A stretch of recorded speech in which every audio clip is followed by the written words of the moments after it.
Boa noite. Que a graça e a paz do Senhor Jesus Cristo sejam com a tua vida. Nesse domingo que para nós é um domingo especial, um domingo de Páscoa, eu gostaria de trazer uma mensagem ao seu coração intitulada Celebre a Festa. E para isso eu gostaria que nós iniciássemos esse momento lendo o texto de Êxodo, capítulo de número 12. Você pode abrir a sua Bíblia nesse texto.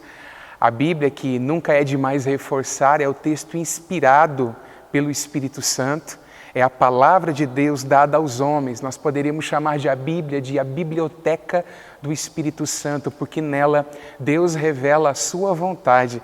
E nós gostaríamos de afirmar a inerrância e a inspiração das Escrituras antes de nós lermos esse texto bíblico. Diz assim as Escrituras: O Senhor disse a Moisés e a Arão na terra do Egito: Este mês será para vocês o principal dos meses, será o primeiro mês do ano. Falem a toda a congregação de Israel, dizendo: No dia 10 deste mês, cada um tomará para si um cordeiro, segundo a casa dos pais, um cordeiro para cada família.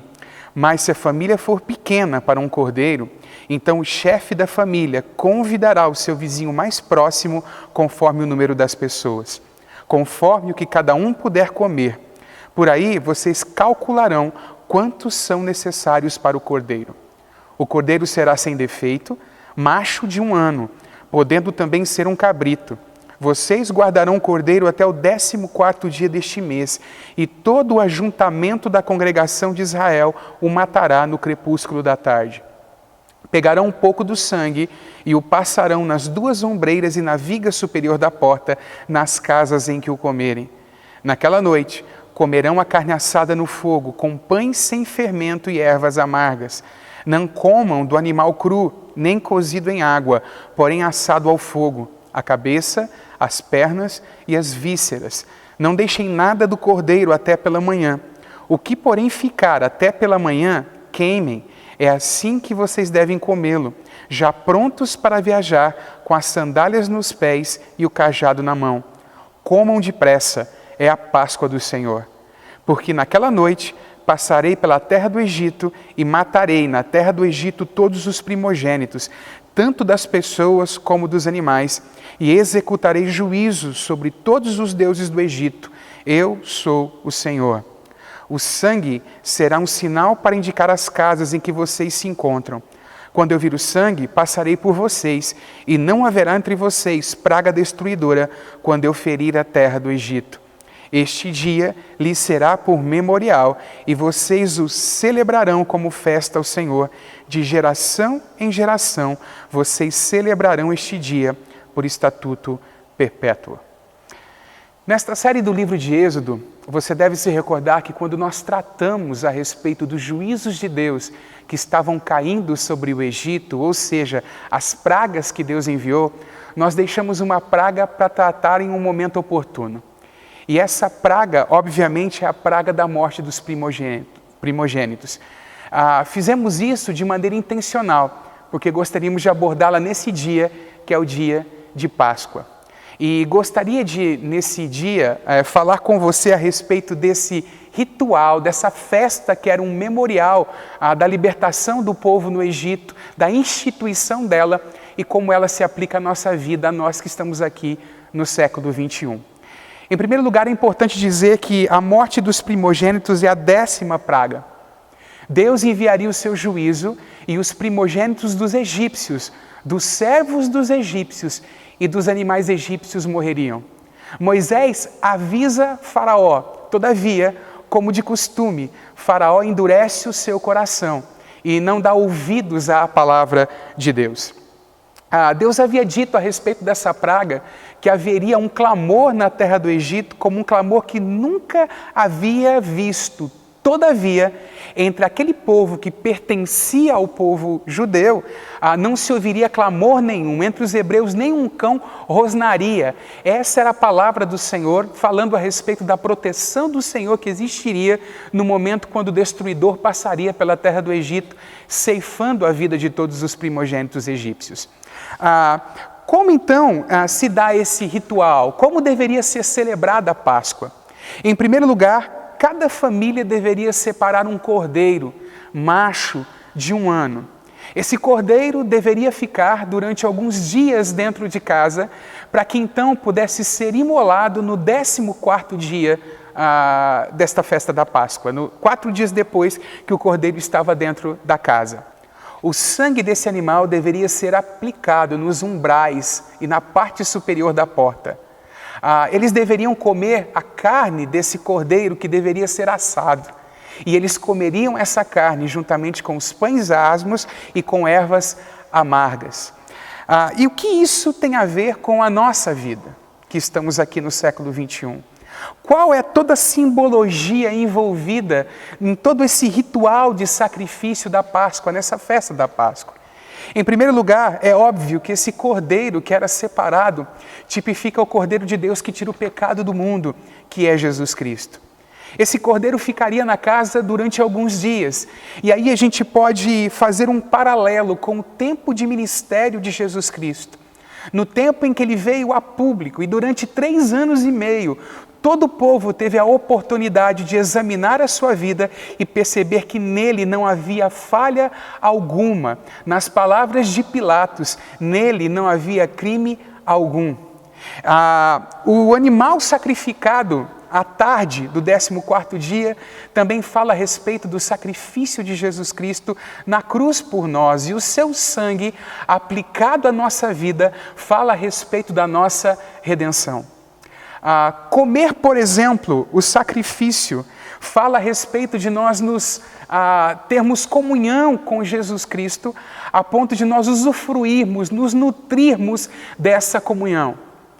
Os pães asmos falam a respeito de tirarmos da nossa vida e da nossa casa tudo aquilo que pode ser um fator de contaminação, porque o pão asmo é o pão feito sem fermento, e fermento em várias ocasiões dentro das Escrituras simbolizam contaminação, algo que contamina. Você deve se lembrar, por exemplo, de Jesus falando a respeito do fermento dos fariseus, que era a hipocrisia, e do fermento dos saduceus, que era o ceticismo, o deixar de lado a crença no sobrenatural. É interessante, irmãos, também afirmar a respeito desse ritual da Páscoa, que o povo deveria comer no Egito essa Páscoa, estando preparados para fazer uma viagem. Eles deveriam ter a sandália nos pés, eles deveriam ter os lombos cingidos e eles deveriam ter o cajado em suas mãos. Esse estar preparado para a viagem fala a respeito de nós estarmos preparados para a vinda do Senhor. Nós celebramos a Páscoa no nosso tempo e Cristo é a nossa Páscoa. Nós celebramos o sangue que foi derramado em nosso favor. Nós nos alimentamos desse cordeiro que morreu por nossos pecados. Nós tiramos o fermento de dentro das nossas casas. Nós comemos as ervas amargas que simbolizam a lembrança que nós temos da vida passada, como algo que não deve voltar novamente na nossa vida. Todavia, nós também aguardamos a vinda de Jesus Cristo, que virá para buscar a sua igreja, como diz a palavra do Senhor, e para instaurar o seu reino na terra, segundo as Escrituras. Outras 3 aplicações possíveis ao olhar para esse texto para a nossa vida a primeira delas, a importância da obediência ao Evangelho. Embora Israel fosse o primogênito de Deus, nas casas dos hebreus o sangue precisaria ser espargido nas portas. Caso contrário, o destruidor também tocaria o povo. Isso fala para nós que nós devemos nos apropriar do sacrifício de Cristo por nós. Nós devemos utilizar o hisopo da fé, aquele molho de ervas, e molhá-lo no sangue. O hisopo é símbolo da nossa fé, e espargi-lo na nossa vida, para que a destruição não nos toque, a destruição que é o juízo por conta do pecado. Logo aí há um ato de obediência da nossa parte. É interessante que em alguns momentos, dentro das cartas de Paulo, nós encontramos, e também na carta de Pedro, nós encontramos essa expressão, obedecer ao Evangelho. E essa é uma expressão que, por conta da graça de Deus, para que não sejamos confundidos com aqueles que dizem que nós precisamos fazer algo, trabalhar para sermos salvos, nós acabamos deixando de lado. Por exemplo, a gente encontra em Romanos 10,16, mas nem todos obedeceram ao Evangelho.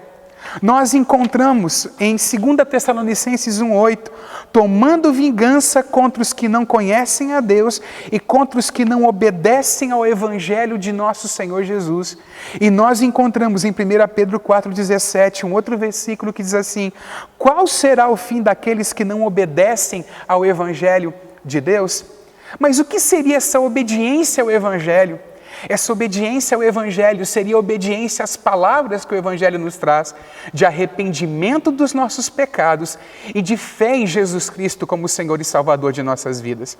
É importante dizer que a mensagem do Evangelho é uma mensagem que ordena o arrependimento e a fé. Às vezes nós somos treinados ou nos dá a impressão de que a mensagem do Evangelho é um convite para a salvação, é um convite à fé. No entanto, Deus não nos está convidando, Deus está ordenando a nós que nos arrependamos e creamos na mensagem do Evangelho de Jesus Cristo. A gente vê isso expressado muito bem no sermão de Paulo, que se encontra em Atos capítulo 17, onde ele diz o seguinte: Deus não levou em conta os tempos da ignorância, mas agora Ele ordena a todas as pessoas em todos os lugares que se arrependam. Então, obedecer ao Evangelho é crer nessa mensagem, nos arrependermos dos nossos pecados, colocarmos a nossa fé, o nosso descanso única e exclusivamente na obra que Jesus Cristo fez por nós. Um outro fator a ser revelado a nós, que se torna algo prático, a ser aplicado na nossa vida, é o fato de que a Páscoa era uma refeição feita em família. Cada família deveria separar um cordeiro, imolar esse cordeiro, se alimentar desse cordeiro, e então a história do livramento de Deus seria contada familiarmente naquele tempo, o que traz para nós a ideia de quão importante é a fé sendo vivida dentro da nossa casa, dentro do nosso lar. Nesse dia em que você ouve a mensagem, você não teve a oportunidade de celebrar a Páscoa junto com os seus irmãos dentro da igreja. E eu dei uma olhadinha para o lado, porque a gente está gravando essa mensagem dentro do templo. Nós tivemos a oportunidade de celebrar a Páscoa em família, dentro da nossa casa, sabendo que o Cordeiro de Deus verteu o seu sangue para que nós pudéssemos ter vida eterna. Nós tivemos a oportunidade de nos alimentarmos do Cordeiro em família e contar a história da libertação do povo de Deus dos seus pecados através de Jesus Cristo. Um terceiro ponto que deve ser prático na nossa vida é que a Páscoa era algo para trazer à memória do povo algo que Deus havia feito no passado. E nós que estamos vivendo mais de 20 séculos depois do sacrifício de Cristo, nós podemos afirmar e nós podemos dizer também que essa festa se torna para nós uma oportunidade de recordarmos aquilo que Jesus Cristo fez por nós. Nós precisamos dizer para os nossos filhos que Páscoa é mais do que coelhos, Páscoa é mais do que chocolate, Páscoa é muito mais do que tudo isso. Nós temos um motivo mais nobre, superior para celebrarmos a Páscoa. E nós precisamos contar essa história para os nossos filhos. A essa altura você percebe que o fato de nós trazermos a memória tem uma ligação com o fato dessa refeição de Páscoa, ou desse momento de Páscoa, dessa celebração, ser algo que é realizado em família. Eu queria dizer para você, celebre a festa. Celebre a festa de Páscoa, porque como diz a Escritura, em 1 Coríntios capítulo 5, versículo 7, Cristo, o nosso Cordeiro Pascal, foi sacrificado. E como diz a continuação desse texto, tiremos todo o fermento de dentro da nossa casa para vivermos uma vida que agrade ao Senhor, que honre ao Senhor. Comamos os pães da sinceridade e da verdade, porque por causa de Cristo podemos fazer isso. E eu gostaria de terminar essa mensagem e não deixar isso apenas no sacrifício de Cristo por nós, mas contar para você a boa notícia que você já conhece, sem a qual a mensagem do Evangelho não seria completa, que é a notícia da ressurreição. É verdade que Cristo morreu em cumprimento daquela palavra que foi dada lá em Gênesis 3,15, que o descendente da serpente feriria o calcanhar do descendente da mulher. Jesus morre na cruz, mas a morte não pôde segurá-lo. Ele ressuscitou ao terceiro dia. O poder de Jesus Cristo vence aquele que é o nosso último inimigo, a morte, para dizer para nós que há esperança na mensagem do cristianismo, até no que diz respeito à questão da morte, porque ainda que alguém tenha morrido em Jesus Cristo, essa pessoa tornará a vida um dia, porque Cristo é a ressurreição e a vida. Logo, a mensagem do Evangelho tem resposta para aquele que com certeza é o maior dilema do homem, que é a questão da morte. Que Deus abençoe a sua vida. Nós cremos na ressurreição de Jesus Cristo. Logo, nós podemos celebrar a vida. Celebre a Páscoa junto com a sua casa, dia após dia, porque essa mensagem não é apenas uma sombra. Para nós, essa mensagem é uma realidade que foi aplicada à nossa vida pela pessoa do Espírito Santo. Deus abençoe você. Chame os seus perto de você. Vamos ter um momento de oração, clamando ao Senhor as bênçãos dEle sobre a nossa vida. Pai amado, nós louvamos o Teu nome. Te agradecemos porque nós temos a realidade da Páscoa na nossa vida e dentro do nosso coração. E nunca é demais trazer à nossa memória essas verdades, Deus. Que Cristo é nosso Cordeiro Pascal, que foi imolado por nós. E que esse sangue foi aplicado à nossa vida. O destruidor não nos tocará. A ira vindoura não nos tocará, porque esse sangue foi aplicado ao nosso coração. Senhor, que em nome de Jesus Cristo, a Tua paz guarde o coração de cada um dos meus irmãos. Que os lares onde a minha avó chega nesse momento se encham da paz que vem do Senhor, na certeza de que o Senhor é um Deus que cuida dos seus, assim como cuidou de Israel naquele tempo dentro da terra do Egito. Naquele tempo em que foi um tempo de pranto, de clamor, de gritos de desespero pela perda dos primogênitos egípcios dentro das casas. Em Gósen, a noite foi uma noite de libertação. E o Senhor é poderoso para fazer isso de novo a nós que estamos no século 21. Protege-nos, guarda-nos, abençoa, Senhor, com a Tua provisão cada lar e cada casa. Deus, que nesse tempo, que é um tempo de preocupação em muitos pais de família, a Tua paz guarde o coração de cada um deles. Senhor, clamamos por nossa nação, pedindo a Tua misericórdia sobre ela, pedindo ao Senhor para que o Senhor possa nos proporcionar a volta à normalidade no que diz respeito ao nosso trabalho, no que diz respeito ao culto ao Senhor. Clamamos pedindo isso a Ti nesse momento, em nome de Jesus Cristo, para a glória do Teu nome. Amém e amém. Uma boa semana para você, no nome de Jesus Cristo, que o amor do Pai, a graça do Senhor Jesus Cristo, a comunhão e a consolação do Espírito Santo sejam sobre a tua vida, em nome de Jesus. Amém.